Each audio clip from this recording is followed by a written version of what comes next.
How to change username on Twitter. For this, go ahead and open your Play Store first and foremost. Then here, check for your Twitter application and tap on it. If there is an update, make sure to update it. If not, simply tap on Open. In here, tap on your profile icon at the top of the screen. Tap on Settings and Support. Then go to Settings and Privacy.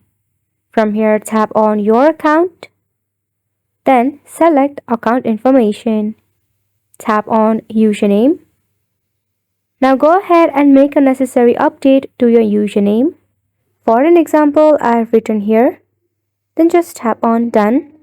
And simply like that, you'll be notified that your username has been updated. To check, tap on the username icon. Then head to Profile. Right here, you will see the edited username right here at the bottom of your name. So go ahead and give it a try, and thank you so much for watching.